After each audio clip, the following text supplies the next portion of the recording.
Olá a todos, sejam muito bem-vindos ao canal Marco um Encontro. Se você ainda não é inscrito, eu vou convidar vocês para se inscrever no canal e dessa forma nós ficamos num contato mais próximo. E também se você ativar o sininho das notificações, você vai receber um aviso ou uma notificação cada vez que eu lançar um vídeo novo com uma entrevista com pessoas muito interessantes, como vocês já sabem e conhecem. Muito bem, dito isso, eu hoje quero apresentar para vocês uma figura muito conhecida, muito querida. Ele é formado pela Faculdade Santa Marcelina de São Paulo, com licenciatura em Artes Cênicas, além de cursos complementares na Escola Macunaíma e no Instituto INDAC. Profissional há mais de 30 anos, Maurício Guilherme é autor, roteirista, diretor de teatro, redator de TV e tem a sua carreira associada a grandes nomes do cenário artístico nacional, tais como Jô Soares, Marco Nanini, Juca de Oliveira, Marília Pêra, Marcos Caruso, Regina Duarte, Marcos Vera, Jandira Martini, Laura Cardoso, a grande Tônia Carreiro e uma das primeiras damas do nosso teatro, a Bibi Ferreira.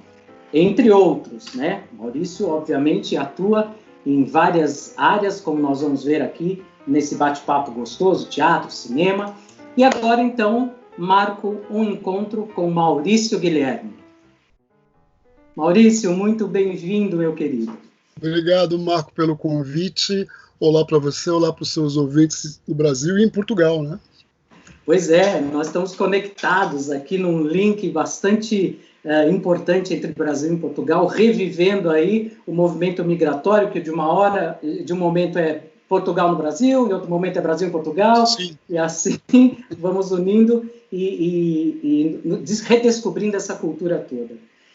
Maurício, depois dessa apresentação, obviamente muitas pessoas conhecem já o seu trabalho, eu já tive o grande prazer de vê-lo atuar em várias peças, em várias produções, e talvez voltando lá para o ano de 1983, por aí, talvez quando você tenha feito a sua primeira apresentação com a sua companhia, ou mesmo eu ainda me lembro de ver você atuando numa peça na própria Faculdade Santa Marcelina.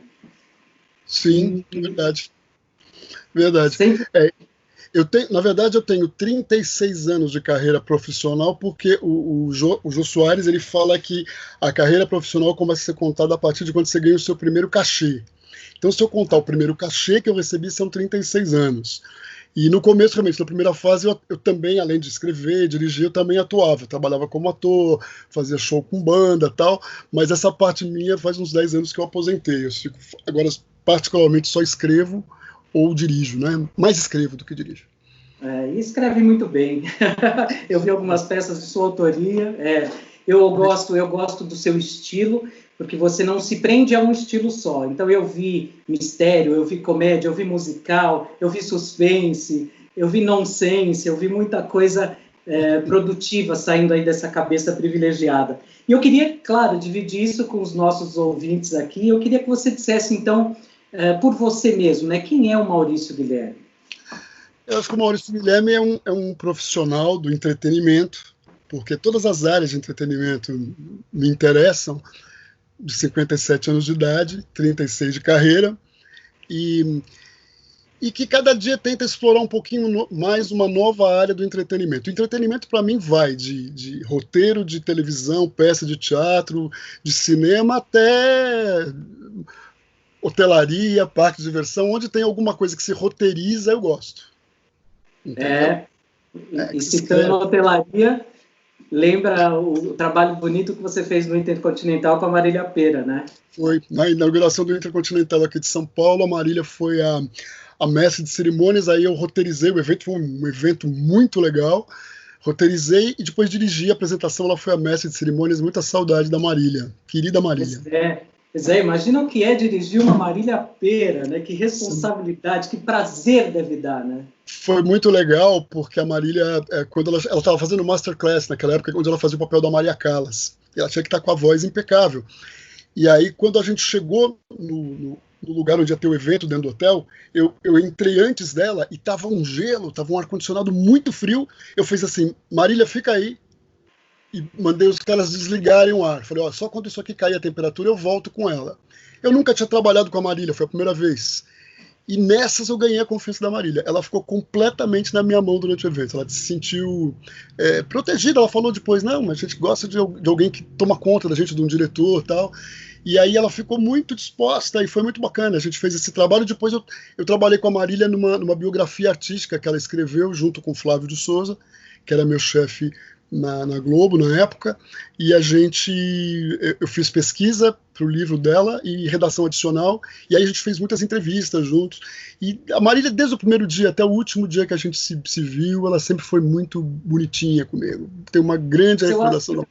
Eu acho que isso é uma característica sua, e também eu acho que precisa ser uma característica do diretor, de cuidar, de proteger, para que o artista possa focar na sua atuação, né? Sem ter que preocupar com detalhes técnicos ou imagem. O diretor ali está exatamente para cuidar disso, para que ela foque exatamente na sua interpretação, na sua atuação. Isso é o que eu entendo como sendo diretor. É isso. Então, voltando um pouquinho lá atrás, porque a gente, quando fala de Marília Pêra, me emociona muito também, porque eu sou fã dela. Mas como é que você entrou, ou como a própria dramaturgia entrou na tua vida? Como é que foi esse encontro lá atrás, por exemplo? Você era muito criança, já descobriu isso? Como é que foi? É o seguinte, eu sempre fui muito bom de redação na escola. Eu sempre tive notas muito legais de redação, sempre tinha uma coisa de criatividade que era muito elogiada e tal. E eu trouxe isso, quando eu fui ficando mais velho, quando começou o teatro dentro do colégio, eu comecei a usar isso para adaptar, por exemplo, contos que existiam, crônicas que existiam, eu adaptava aquilo para uma linguagem dramatúrgica, pegava os personagens daquilo, fazia em diálogos e tal, e isso começou a virar um exercício para mim, essa coisa de escrever. Então, a dramaturgia teve meio que desde sempre na minha vida. Até inconscientemente, depois eu descobri que eu já usava dramaturgia em outras coisas, que depois é que eu tomei consciência disso. Mas eu posso dizer que os meus primeiros movimentos em relação à dramaturgia, né, a parte, vamos dizer assim, da escrita cênica, ela se deu ainda no tempo do colegial, quando eu comecei a adaptar contos e crônicas para o palco.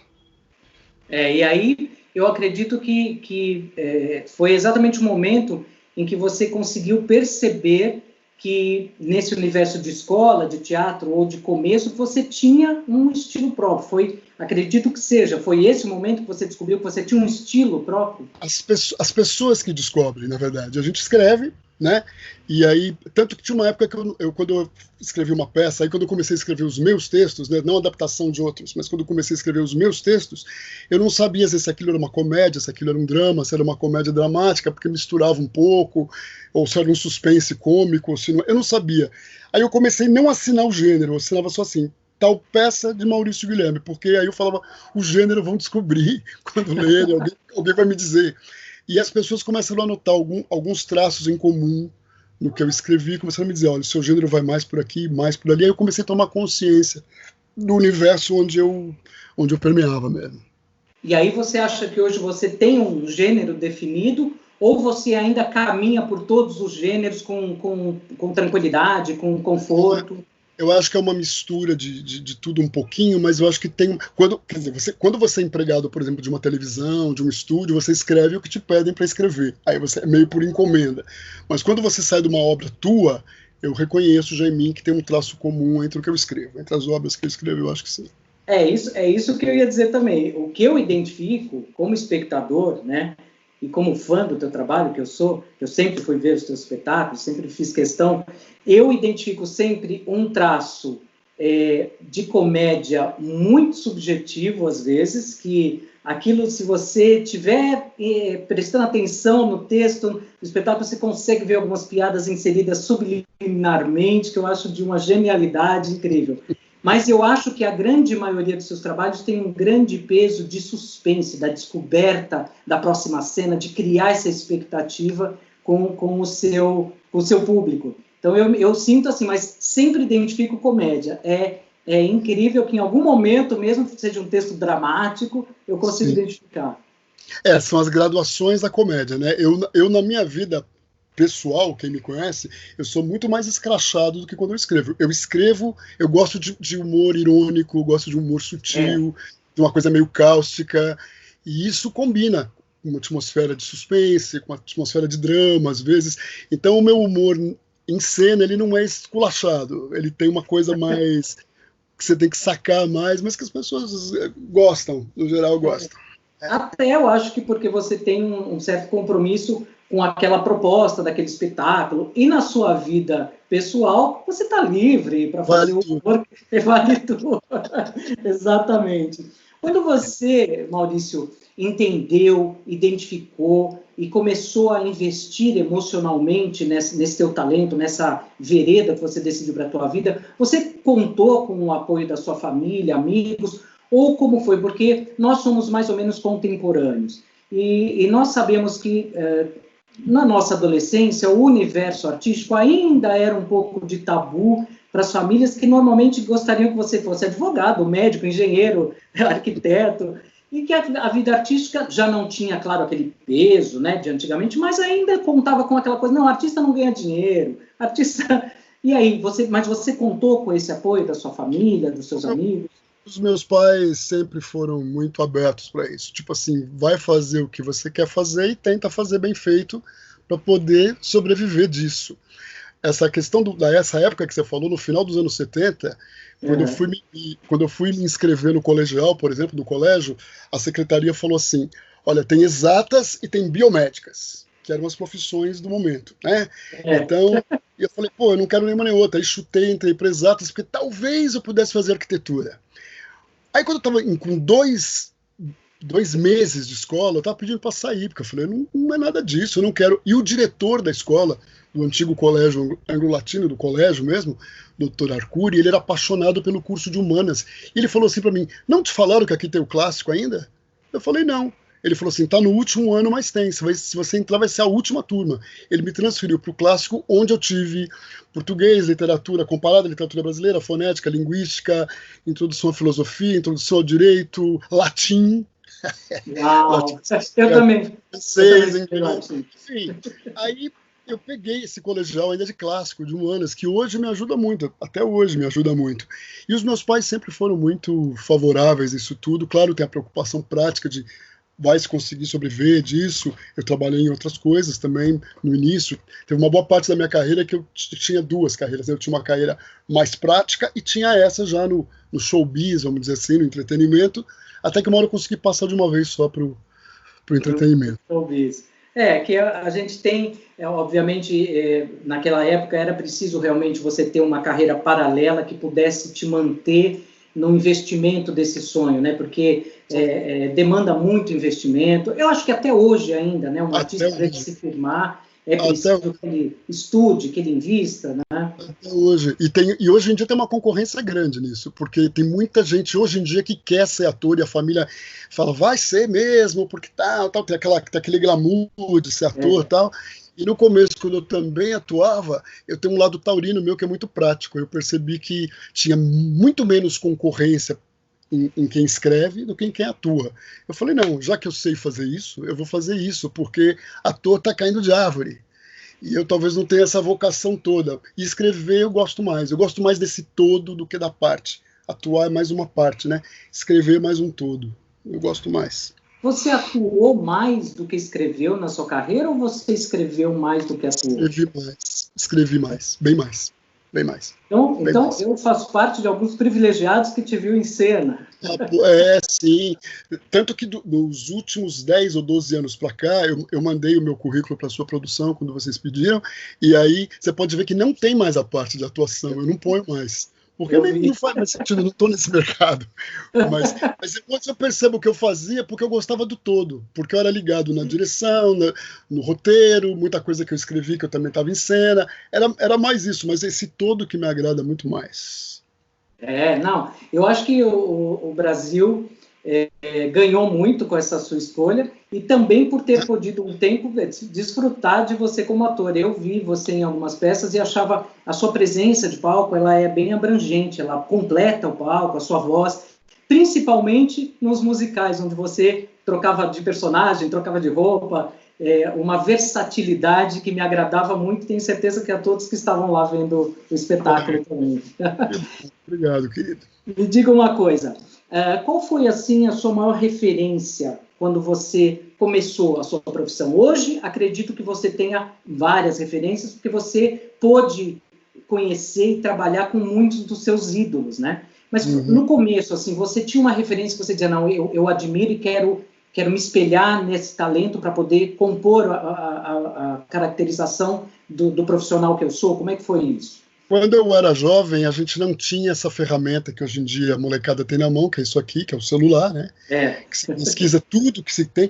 A gente não tinha isso, mas tinha mais curiosidade do que eles têm hoje. É verdade. Porque com isso aqui se alcança qualquer coisa, mas eu sinto que o universo deles ficou menor, parece. E a gente ia atrás, em biblioteca, em mostra de cinema, e eu me identifiquei muito cedo, eu ainda era adolescente, estava nessa fase do colegial de humanas, e me identifiquei com 3 artistas e com 3 artistas que não são brasileiros. É louco isso. Apesar de adorar o universo brasileiro e tal, eu me identifiquei com o cineasta Billy Wilder, com um compositor de musicais, Stephen Sondheim, e com o Alfred Hitchcock, também cineasta. Esses 3, para mim, eles têm tudo que o meu universo tem até hoje do que eu escrevo. Eles têm um humor cínico, humor negro, às vezes, irônico, eles têm suspense, eles têm mistério, e eles têm, no lado do Sondheim, eles têm alguma coisa poética que tem um pé meio no invisível. Então, as minhas peças, quando eu escrevo, elas têm sempre alguma coisa assim, alguma coisa da lembrança que volta, do fantasma, da outra dimensão. Eu tenho sempre uma coisa que põe o pé no invisível, ou da própria loucura, que faz você ver coisa onde não tem, enfim. E eu acho que esses 3 artistas, o Stephen Sondheim, não como compositor, porque eu não componho, mas a maneira dele ver uma situação. O Hitchcock e o Billy Wilder são os 3 artistas que formaram a minha cabeça como criador, vamos dizer assim.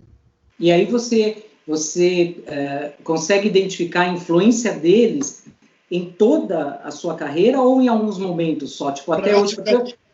No mais maduro, principalmente na fase mais madura, porque eu fui ficando mais à vontade, com menos medo de mexer nisso. No começo, eu tinha uma ligação muito forte, por um instinto, pelo carnaval antigo, na verdade, com o teatro de revista. E eu gostava muito. E como andei fazendo espetáculos de revista, andei pesquisando a revista, que era uma forma muito brasileira de se apresentar. Eu até tentei fazer uma revista com a Bibi, pouca gente sabe disso. A gente tem uma metade de um roteiro escrito, eu e a Bibi. Ia ser uma mega revista que a gente não conseguiu produzir. E gozado que aí a revista saiu um pouco da minha vida, e essa parte que eu mais curtia, dos mistérios, do suspense e tal, entraram. E num texto de uns 2 anos, não, mais, 2016 já, um texto que foi premiado aqui em São Paulo, chamado As Luzes do Ocaso, até virou um livro publicado, eu juntei as 2 coisas. Era uma história de suspense que envolvia uma ex-vedete do teatro de revista. E tinha essa coisa lúdica que você fala do espírito, né, da loucura. Tinha isso também, eu assisti o espetáculo, li o livro. Quando você falou com relação a essa parte lúdica também, a essa parte um pouco mais psíquica, me lembrou também aquele seu espetáculo Atreva-se. O Atreva-se era totalmente isso. O Atreva-se era uma brincadeira, né, uma comédia nonsense em cima do cinema noir. E tinha isso, as lembranças, os fantasmas, a loucura. O cenário branco e preto era uma coisa incrível. O Jô Soares, que dirigiu, me deu a honra de dirigir. Ele embarcou completamente nisso, levou o nonsense às últimas consequências, e o preto e branco do filme noir também. O espetáculo fez muito sucesso, ficou 3 anos em cartaz. Marcos Veras era o protagonista. O Marcos, que eu conhecia só de show de humor, ele se mostrou um ator extraordinário. A Mariana também, né? Ele fez nos 2 primeiros anos, e no último ano o Fábio Rabin, que é outro comediante muito conhecido nas redes, se mostrou um outro ator espetacular também no Atreva-se. Eu fui muito feliz lá com o elenco do Atreva-se e com a direção maravilhosa do Jô. Do Jô, exato. E outra referência também que quando você falou me veio à cabeça das revistas, era quando você tinha a Companhia Reduzida de Variedades. A Companhia Reduzida de Variedades fazia... eu era absolutamente fã de revistas, né? Ela fazia revistas mínimas, né? E com música o tempo inteiro. Isso é uma coisa que eu carregava para os meus shows com a banda, que é show de humor com música, né? Com banda ao vivo. Eu não tenho vontade mais de entrar em cena, mas se eu tivesse que entrar em cena, seria de novo com show com banda, porque eu me divertia muito com os músicos. Mas a vida é muito corrida e não dá tempo, e eu já estou mais cansado. É verdade. Na verdade, a gente percebe bem essa sua trajetória, eu que acompanhei, né, a sua carreira de perto, Eu percebo essa trajetória e queria que você dividisse aqui com a gente também em que hora, né, em que altura da sua carreira, em que momento que nasce o dramaturgo? Ou ele já nasceu junto com o ator, com o redator? O dramaturgo, esse dramaturgo que escreve peças, que depois transformou a sua peça em livro, quando nasce ou quando ele se atreve a se mostrar dentro de você? Ele veio junto comigo desde cedo, mas de uma maneira mais informal. Eu acho que quando a gente montou a companhia reduzida, ele ficou um pouco mais aflorado, porque teve uma hora que a gente até um espetáculo que a gente acabou não montando, precisava de texto de teatro mesmo. E aí não tinha quem escrevesse. Aí a minha mãe falou assim, você escreveu a vida inteira, escreveu para o teu grupo, papá, pega essa caneta aqui e vai escrever. E aí eu escrevi o primeiro roteiro da gente, com personagens, com diálogos e tal, que a gente acabou não montando, mas quando eu tomei assim uma coragem, isso foi começo dos anos 90, por aí, eu falei, não, tá bom, eu vou escrever oficialmente. Aí depois fui escrever para televisão, nas peças outras, aí virei mais profissional disso, né? E aí foi participação em programas até consagrados, né, da televisão. Me parece até, me corrija se eu estiver errado, que você trabalhou na equipe do Daniel Filho, é isso? Na época do Sai de Baixo. Sai de Baixo. Sai de Baixo era do núcleo do Daniel Filho. Né? E o Sai de Baixo tinha uma equipe no Rio e outra em São Paulo. A de São Paulo, que o meu chefe de redação, que era o Flávio de Souza, eu era redator dele, eu era um dos redatores da equipe de São Paulo. E o Daniel Filho era responsável pelo núcleo todo do Sai de Baixo. Né? Deve ser um prazer também, né, trabalhar com o Daniel Filho. Né? O Daniel Filho é uma pessoa altamente criativa e você sabe que eu adorava, quando a gente tinha reunião com ele, nem era falar do programa, era ouvir as histórias que ele contava, porque ele tem muita história para contar. Né? Eu tenho um livro, logo que o Daniel, o primeiro livro dele, que chamou Antes que Me Esqueçam, eu comprei e li tudo aquilo, e o Daniel contava aquelas histórias depois, assim, ao vivo nas reuniões, eu gostava muito de ouvir. Você trabalhou também com a Xuxa. TV Xuxa. Como é que foi isso? TV Xuxa foi quando, um ano depois que a Marlene não estava trabalhando mais com a Xuxa fez um programa de um ano que parece que não teve um resultado como eles esperavam. E aí o Flávio, de novo, esse meu chefe, o Flávio tem uma imensa experiência com programas infantos juvenis, ele escreveu séries maravilhosas na TV Cultura, foi chamado para reformular o programa da Xuxa e ele me chamou, me botou na equipe e a gente fez o TV Xuxa lá. E eu não era espectador da Xuxa, então eu fui conhecer meio universo da Xuxa lá. Agora eu tive um grande prazer porque quando o Flávio dividia as cenas, ele me mandava escrever as cenas da Bruxa Queca, que era a parte mais incorreta do programa. Que ela podia falar batata. E eu adorava que eu escrevia aquilo e a Xuxa fazia muito bem, era divertido. Fazia. Eu me lembro bem da Bruxa Queca, achava que... Eu até pensava, não é a Xuxa, né? Porque, imagina, aquela pessoa que era a rainha dos baixinhos, toda inocente, de repente ser uma bruxa. Uma politicamente incorreta, né? Uma anti-Xuxa. Até muita coisa que ela falava lá, a gente hoje em dia não poderia escrever. E aí, então, você teve essa oportunidade fantástica de trabalhar com muitas pessoas as quais você admirou, você aprendeu a respeitar. Como é que foi isso? Como é que era trabalhar com pessoas que você era fã, né? Já num outro estágio? Como é que foi isso? Eu acho que, assim, uma vez eu vi uma entrevista da Liza Minnelli, que ela disse assim, nessa profissão da gente, se você tiver um pouco de sorte, você pode encontrar os seus mitos. Eu acabei encontrando vários dos meus mitos. A maioria deles foi um grande prazer, o encontro, trabalhar com eles. Tem alguns pouquíssimos que eu preferia ter ficado com eles só na tela mesmo, só no palco, mas a grande maioria eu gostei de ter encontrado, e vários deles se tornaram meus amigos. Assim, a primeira vez que eu dirigi uma pessoa sozinho numa sala, eu dirigi a Laura, fiquei com a Laura Cardoso passando um texto com ela. É uma lenda. Eu estava trabalhando como assistente de direção do Cécio Thierry, filho da querida Tônia Carreiro. E aí ele estava gravando uma novela no Rio, ele falou, Maurício, eu vou ter que ficar 20 dias fora, você fica dirigindo a Tônia e o elenco. Era a Tônia e um bando de veteranos. Aliás, eu estou vendo até uma foto da Tônia aí atrás, você e ela abraçados. Eu e a Tônia numa festa fantasia que a gente foi. Eu fui era uma festa hollywoodiana dos anos 20. Ela foi de Melindrosa, eu fui de Rodolfo Valentino. Eu tive o prazer ele me deixou sozinho. De conhecê-la num espetáculo seu. Ela foi na plateia, no Teatro, né? Ruth Escobar. Ela foi assistir um dos espetáculos da Companhia Reduzida. E a Tônia, então, e aí quando ela ficou sozinha comigo, eu falei, o que vai ser a Tônia sozinha comigo? Porque ela com o Cécio, ela discutia muito as cenas, não tá certo, mãe e filho, né? Mas muito profissional, mas ela dizia, olha, não, acho que é por aqui. Eu falei, pô, eu vou ficar sozinho com a Tônia, o que vai ser? Cara, ela foi exemplar. Ela deu tom para a companhia, tipo assim, se eu estou respeitando e eu sou a protagonista, a dona da peça, todo mundo vai respeitar o moleque. Ela foi maravilhosa, nós ficamos muito amigos. Nossa, que fantástico, Maurício. Eu acredito que trabalhar com alguém que a gente admira seja, para muito além de uma satisfação, um aprendizado, né? Você sabe que essa história da Tônia, esses dias eu ouvi uma coisa muito parecida, falei, as grandes damas são assim, né?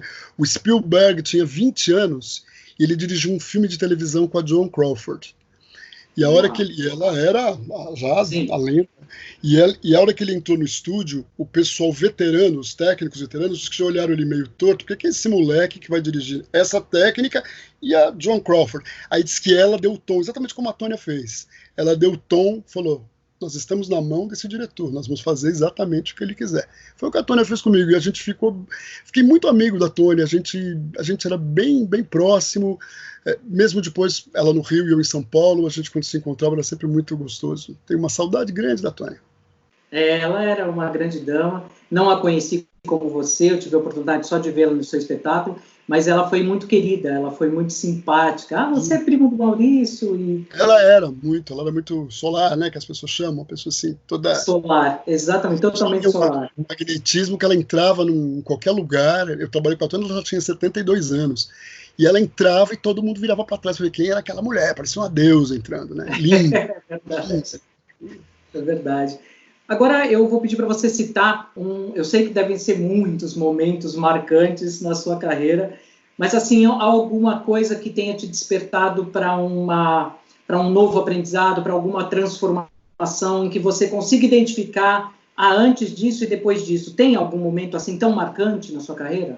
Eu acho que quando eu fui trabalhar com o Jô, o primeiro trabalho que eu fiz com o Jô, no espetáculo As Favas com os Escrúpulos, porque eu estava trabalhando no meio de deuses. O Jô dirigia uma comédia que era escrita e atuada pelo Juca de Oliveira, que ele fez para Bibi Ferreira, todo esse povo junto, no mesmo pacote, né? E ainda um elenco paralelo que tinha a Neuza Maria Faro, uma veterana, o Daniel Warren, um ator jovem, mas talentosíssimo, e a Adriane Galisteu. Eu estava num bloco de gente, mas naquela trinca principal, o Jô, a Bibi e o Juca, era uma coisa, eu senti que eu subi de patamar na vida, porque falei, eu estou convivendo com a história do teatro, com a sabedoria do teatro, com tudo de melhor que eles têm de cultura, de refinamento. Então foi um momento que eu acho que foi um divisor. Eu sinto que ali eu dei uma outra virada na minha página, porque ali eu já tinha trabalhado com gente famosa, bacana, mas esse encontro do As Favas com os Escrúpulos foi um divisor para mim, eu acho. Eu não, claro, não tenho essa visão sua, né, de divisor, mas eu acho que foi muito importante, até porque eu acho que esse aprendizado, né, fez com que você pudesse também passar para essas divindades, né, do teatro, aquilo que você veio. Olha, eu sou o Maurício, porque se não houvesse essa troca, essa credibilidade... Que coisa no teatro, que o teatro tem uma coisa que a televisão muitas vezes esquece. A televisão tem uma diferença gigantesca entre o diretor de um projeto, de um núcleo, e o contra-regra e o técnico mais simples do estúdio.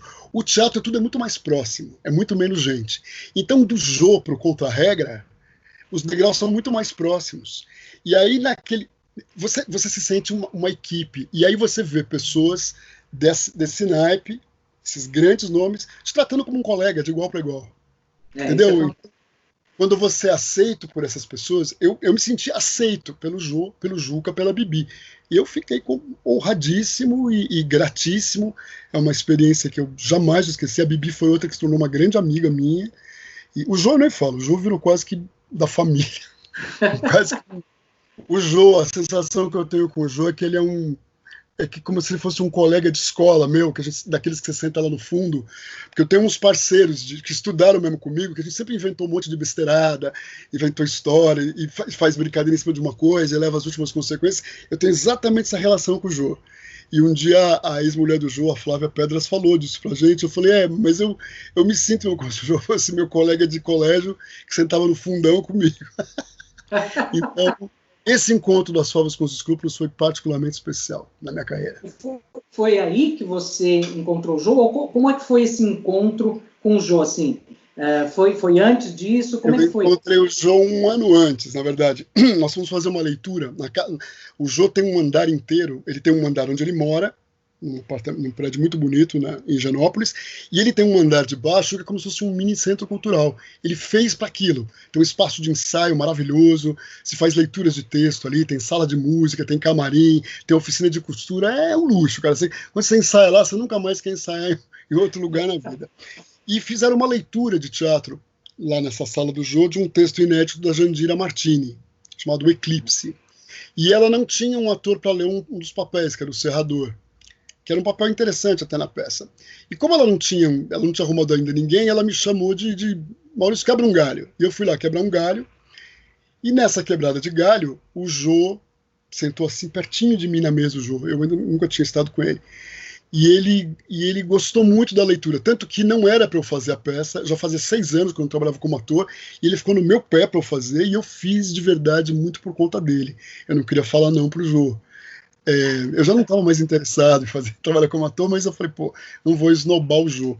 E aí Mas essa peça saiu depois da Bibi, porque daí a gente fez essa leitura, um ano se passou, e um dia eu estou na minha casa, me liga o Jô, e fala, eu queria te fazer um convite. A gente está fazendo uma peça que chama As Favas com os Escrúpulos, e tem um vídeo que passa dentro da peça onde um jornalista entrevista a Bibi e o Juca, que fazem um casal, ele é um senador da República, né? Fazia um casal nobre, e a gente precisa de um cara para fazer um jornalista que entrevista. Você topa? Eu falei, topo. E aí falei com um amigo meu que estava meio envolvido na produção, esse meu amigo falou assim, não, relaxa, eles vão fazer só os contraplanos com você, ou seja, eles vão gravar suas perguntas, e depois vão editar com o Juca e com a Bibi. Vamos lá. Aí eu fui lá, o set montado na casa do Jô mesmo. O Jô tem um escritório muito bonito, uma belíssima biblioteca. Montaram ali mesmo. Eu fui para lá. Quando eu chego, tá a equipe inteira de televisão do Jô lá. O Villain ia dirigir o vídeo e estava o Juca e a Bibi. Ou seja, era mentira que eu ia encaixar depois. Ia ser tudo junto. E eu fui nervosíssimo. Eu fui pro set de filmagem. E aí o Jô mandou rodar uma para a gente sentir como é que estava. A gente mandou uma.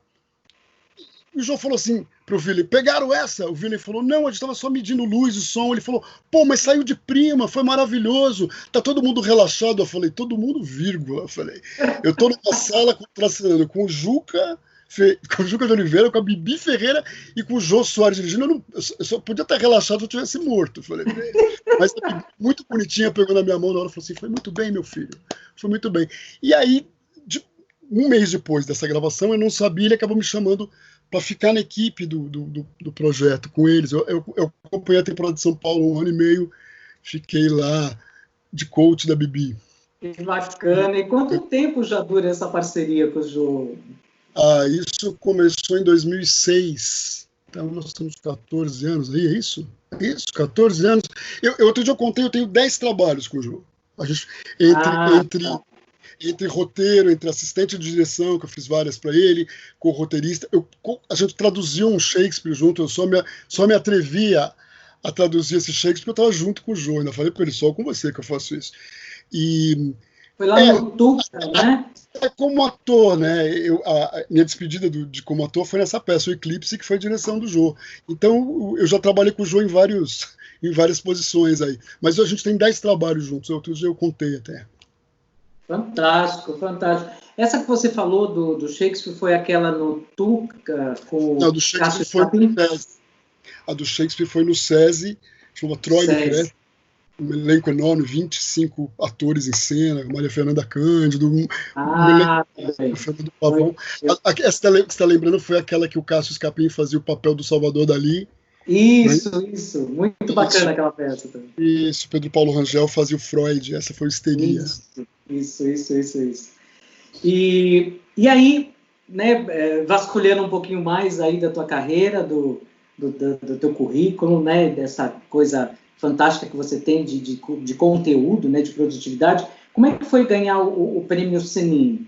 Né? O que mudou essa premiação na sua carreira? Olha, sinceramente, mudar mesmo não muda nada. Acho que prêmio no Brasil é uma coisa que a gente fica feliz pelo reconhecimento. O prêmio Senin é um prêmio nacional de teatro muito bacana. Eu fiquei feliz porque foi um prêmio eu ganhei um prêmio de melhor tradução e adaptação de um texto americano que chama Wake Up and Smell the Coffee. Eu batizei aqui com Uma Corda para Cuspir, que é esse sentido do se liga, né? E era um solo que o Marcos Veras fazia brilhantemente. E eu acho que, de verdade, eu gostei do reconhecimento do prêmio, porque, para mim, traduzir e adaptar é muito mais difícil do que escrever.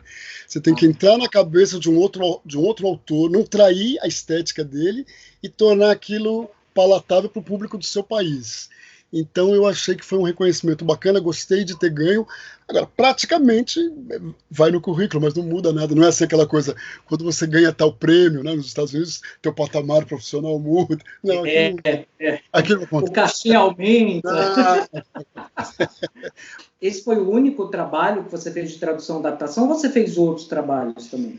Na verdade, eu tenho coisas pequenas que eu fiz, mas assim, as 3 coisas grandes que eu fiz de tradução foi essa do Shakespeare que eu fiz com o Jô, o A Corda para Cuspir, que eu fiz para o Veras, que ganhei esse prêmio de cara, e tem uma tradução minha inédita que acabaram não montando da Guerra dos Roses, que é que era um filme com Michael Douglas e a Kathleen Turner, que existe a versão de teatro, e eu fiz a tradução para o Brasil, mas acabaram não montando. Que bom, então eu acho que esse prêmio lhe é muito devido, sim. Sim, porque eu achei que foi um trabalho difícil, eu gostei de ter sido reconhecido por isso, porque eu achei bem difícil essa coisa. É respeitar outro autor, é complicado, não é, sabe? Você como autor tem cuidado de respeitar um outro autor, né? É verdade. Agora, uma pergunta que talvez seja um pouco difícil, né? E se você não quiser responder, eu vou entender, mas eu queria que você falasse um ídolo. Quem é um ídolo para você? Deve ter vários, né? Mas... Eu tive uma relação de tiete na vida, aquela que você fica babando pela pessoa, tal, uma vez na vida. Foi com a Elis Regina. Eu era jovem, daqueles que você vai ver cada show mais que uma vez, acabei conhecendo a Elis por amigos em comum. Ela tinha uma assessora chamada Celina, que era uma pessoa muito bacana, e aí a gente acabou conhecendo. Para minha surpresa, o último Natal que a Elis passou viva, é uma relíquia que eu tenho aqui em casa, a Elis mandou um cartão de Natal, no último Natal dela. Viva. Isso é um tesouro para mim, e eu era um tiete da Elis, foi a única pessoa com quem eu tive essa relação de tiete. Ídolos, eu tenho vários, mas se eu tiver que sintetizar todos numa pessoa, seria o Jô mesmo, e nem é por ele ter ficado tão próximo de mim, mas é porque o Jô foi o cara que falou uma coisa, eu ainda não conhecia ele quando eu vi ele falando isso, que as expressões, como eu sempre fiz, eu escrevia, eu atuava, eu dirigia, né? E as pessoas têm uma coisa no Brasil que falam assim, quem faz muita coisa não faz nada direito. E o Jô disse, ouvi uma vez o Jô dizer numa entrevista, não, são os vários dedos de uma mão, são as várias expressões de uma mesma coisa. Você vê fora daqui, por exemplo, de novo, nos Estados Unidos, essas coisas são valorizadas, são somadas, você faz várias coisas. E aqui isso às vezes pesava. E eu ouvi o Jô dizendo isso e eu achei uma boa referência. Depois, quando eu conheci o Jô, a gente conversou sobre isso. Então, se eu tiver que sintetizar as pessoas todas num talento, né, seria o Jô mesmo. Outro dia me perguntaram, de vez em quando a gente dá umas entrevistas para os estudantes e tal, me perguntaram se tem um trabalho que eu considero assim, o trabalho que eu mais gostei de fazer. Sabe que se eu fizer um saldo agora da minha carreira, não tem um trabalho que eu tenha gostado mais de fazer. Eu acho que a coisa mais importante que eu consegui na minha carreira foi ter conhecido essas pessoas, ter convivido com elas, ter visto momentos delas que acho que pouquíssima gente viu. Eu até já pensei em escrever um livro sobre isso, mas outro dia eu precisei falar para uma garota que tem 17 anos quem era a Rita Lee, ela não sabia quem era a Rita Lee. Rita Lee toca no rádio, ela não faz mais show, mas ela tá aí. E a menina não sabia, eu falei, será que eu escrevi uma história sobre a Bibi, sobre o Paulo Autran, eles vão lá saber quem é? Mas eu vi momentos dessas pessoas. Eu fui assistir um ensaio geral de uma peça do Paulo Autran chamada As Regras do Jogo, direção do Nanini, e o Nanini me pediu para ajudar ele a montar a trilha sonora da peça. E aí ele me convidou, Maurício, vai ver o ensaio geral, o Nanini.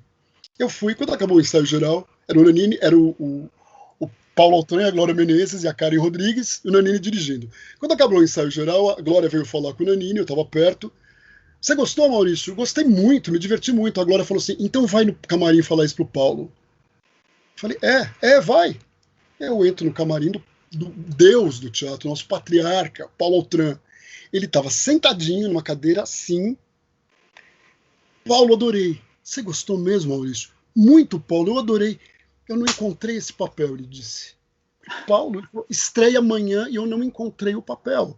Eu falei, Paulo, imagina, estava ótimo, eu adorei. Ele falou assim, não, eu sei. Ele falou assim, eu tenho técnica para levar. Claro, ele já era o Paulo Autran. Mas eu não encontrei o papel dentro de mim. Eu vi o Paulo Autran inseguro, que é uma coisa que eu nunca pensei que fosse ver na vida. Sim. Anos depois, eu conversando com o Paulo sobre isso, o Paulo viu todos os meus shows de humor com música, sabia? Ele tinha essa deferência. Ele era patriarca da gente porque ele ia nos espetáculos dos colegas, dos mais famosos aos menos conhecidos. O Paulo fazia isso. E aí um dia eu conversei isso com o Paulo, ele falou assim, eu não tinha encontrado o personagem até a véspera, e teve uns personagens que eu só encontrei durante a temporada, ele falou para mim. Olha só. Que loucura. Paulo Autran.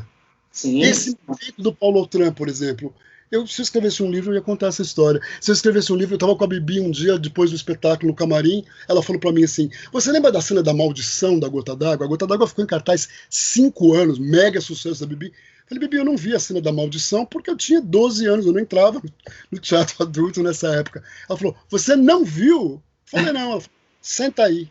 Ela fez para mim. Sozinha. O solo dela, ela fez para mim.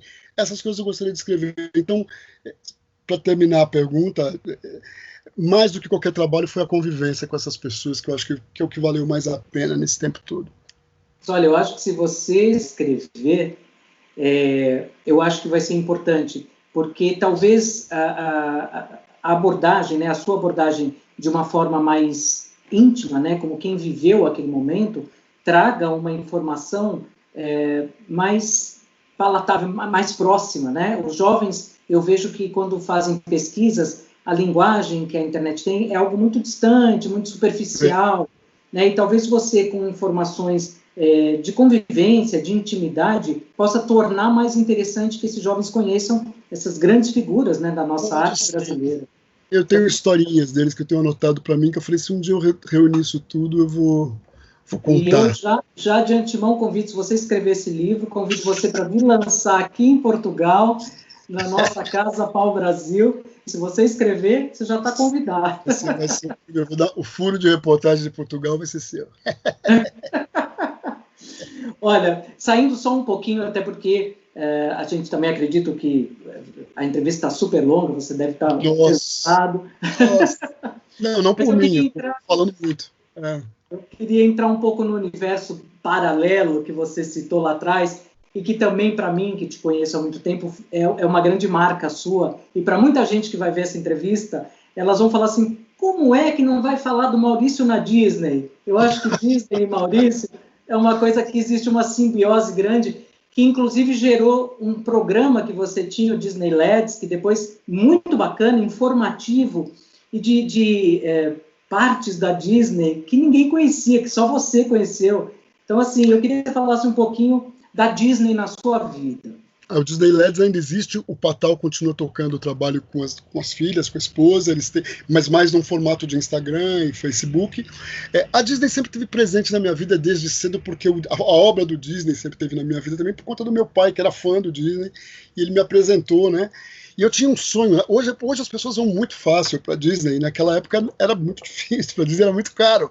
E o nosso sonho, quando a gente era criança, era a Disneylandia da Califórnia, não tinha da Flórida. Era mais longe, mais caro ainda. E eu estudava aquilo loucamente, eu tinha os mapinhas, todo mundo que chegava de lá não tinha internet, né? Todo mundo que chegava de lá com mapinha, eu pegava, estudava aquilo. O primeiro dia que eu pisei lá, eu sabia daquilo tudo. Eu já entrei conhecendo aquilo, eu sabia onde eu ia, o que eu queria ver. Isso me rendeu 6 meses depois, eu virei um guia de turismo, um assistente de guia, depois um guia principal. Eu trabalhei na Disney, fui guia da Disney. Hoje eu acho que o meu sucesso como guia, eu ganhei uns prêmios como guia, eu acho que o meu sucesso como guia na Disney, e em outros lugares que eu ia também, mas especialmente na guia, é porque eu já roteirizava isso. Eu sabia como é que eu ia abrir o dia, com que atração eu abria, como é que eu conduzia o gráfico daquele dia para ele manter um interesse e fechar, fazer um grande final. Isso fazia muito sucesso. Hoje, com o sistema de ingresso da Disney, que é tudo por reserva, você não consegue fazer mais isso. É tudo com fast pass, não sei o quê. Hoje eu entro lá e falo, ó, vou fazer um jazz, vou ver como é que tá, não sei como é que estão as reservas, não dá mais. Mas no tempo que eu trabalhei lá dentro, eu fazia um roteiro mesmo, que encaminhava as pessoas. A Disney foi muito presente na minha vida. E o Disney Let's foi um trabalho que veio dentro disso, é que a gente tem muita coisa na vida, não deu tempo de eu continuar com eles, mas a Disney faz parte da minha história, sim, com certeza. Hoje em dia, muita gente, hoje em dia tem trocentos blogs e canais na internet, brasileiros, inclusive, sobre Disney, mas quando eu comecei a pisar lá, eu vou fazer 40 anos de Disney. Quando eu comecei a pisar lá, era outro planeta, né? Não, eu vi reportagens fantásticas no Disney Let's, coisas exclusivas, notícias ou os bastidores, coisas que só vocês sabiam, e você, principalmente. O Disney Let's tinha e tem uma coisa que ele se preocupava muito com o lado histórico e artístico dos parques. Que são maravilhosos, né? Aquilo ali é um trabalho... Eu aprendi muita coisa, apesar de ter ido na Disney também. Eu fui em 82, o Epcot Center nem tinha inaugurado ainda quando eu fui, mas eu lembro que eu vi no Disneyland, nesse programa, eu aprendi muita coisa sobre a Disney, sobre os vários parques, né, as suas características diferentes uma das outras. Bacana, a série está no canal, lá no YouTube, vale a pena, quem não viu ainda dá uma olhadinha, bacana. Assim. Eu vou deixar aqui a indicação para quem quiser ver também, eu acho muito bacana, e eu trouxe esse assunto porque quem conhece Maurício Guilherme sabe que não tem como desassociar Disney de Maurício. Até você falou, eu quero ir para Disney, mas eu quero ir com você. Eu falo, sistema novo de ingresso, não conte muito comigo, porque eu não sou tão moderno, assim. Não, mas deve ser interessante ir com você, por essa parte histórica que a pessoa acaba conhecendo, né? De todas as histórias que você conta. Posso contar umas histórias lá que as pessoas não sabem. Exatamente. E agora, então, a gente está chegando mais para o fim do nosso bate-papo. Eu queria que você dissesse, assim, seus projetos para o futuro. Existe alguma coisa, algum projeto, algo que você tenha de primeira mão para me dar um furo aí de reportagem, alguma coisa que ninguém saiba, ou você tem alguma coisa que ainda não está acabada, então talvez não possa divulgar? Na verdade, eu estou envolvido atualmente em 2 projetos e nos dois eu assinei um termo de confidencialidade. Só posso adiantar assim, um é um seriado infantil para uma TV a cabo, e o outro é um projeto de cinema com um desses comediantes que faz muito sucesso hoje em dia em shows e na internet. Pronto, então eu não vou querer saber, só de saber que vão vir aí 2 projetos na área da TV a cabo e do cinema, já estou muito satisfeito. Esperem projetos novos do Maurício Guilherme. E eu queria, querido, que você pudesse deixar também uma mensagem para o jovem que está iniciando na carreira artística, esse jovem que você também já foi um dia e que soube trilhar o teu caminho. Eu acho que palavras de uma pessoa experiente como você, que alcançou todos os objetivos aos quais você se propôs, que alcançou sucesso dentro daquilo que você considera sucesso, né? Porque é muito importante você dizer, isso é sucesso para mim, ir lá e conseguir, não ficar focado no que os outros acham. Mas qual a tua mensagem para esse jovem, para essa pessoa, para esse menino, para essa menina que está com essa vontade de entrar no mundo artístico? Uma vez, a tua filha, a Monique, ela era pequenininha, e ela me falou assim, eu quero ser atriz. E eu perguntei para ela assim, mas você quer ser atriz ou você quer ser famosa? Aí ela olhou para mim e falou assim, eu quero ser famosa. Eu falei, olha, eu tenho que te dizer que atriz famosa é uma parte muito pequena do percentual de atrizes que tem no mundo. Então, para você encarar um trabalho no mundo das artes, Marco, eu acho que a Fernanda Montenegro tem o melhor conselho que alguém pode dar é o seguinte, se você não se enxergar fazendo outra coisa no mundo, entre para o mundo artístico, porque assim, é um caminho difícil, muito concorrido, não é fácil, ele é muito instável, ele tem muitas barreiras, a gente até brinca, né? Difícil são os 10 primeiros anos, depois fica muito pior. Tem essa brincadeira. Mas o que a Fernanda fala é verdade. Se você não se enxergar fazendo outra coisa no mundo, faça. Porque não é um caminho fácil. Ele é aparentemente glamouroso. Aquela parte glamourosa que você vê na televisão, no teatro, nas salas, é uma minoria de gente que trabalha muito, trabalha a vida inteira. Foi o que eu falei para a Monique quando ela era pequena. Falei, é uma carreira difícil, pouca gente fica famosa. Se você quiser encarar porque gosta muito disso, bem-vinda, né? Foi isso. Que bom. Então, eu acho que são palavras sábias e que espero que caiam em terrenos férteis e que possa florescer como sementes e que as pessoas possam se encontrar. Meu Os querido, né? Muito obrigado pelo teu tempo, pelo teu carinho. Obrigado a você, Marco. Obrigadíssimo por esse convite tão simpático. Espero que eu tenha contribuído alguma coisa para o seu canal. Muito, muito de verdade, até porque eu acho que aqui a gente conseguiu ver alguns lados até, né, da fama, da dramaturgia, da história, do teatro, do cinema, da TV, coisas que às vezes as pessoas até não imaginavam que fosse dessa forma. E até algum lado de alguma diva como Marília Pêra ou Tônia Carreiro, quer dizer, são pequenas pérolas que eu acho que as pessoas vão gostar como eu gostei. Então, muito obrigado mais uma vez. Eu espero que a gente possa voltar a se encontrar em outras ocasiões aqui mesmo no canal Marco um Encontro. Se Deus quiser. Obrigado. Beijo.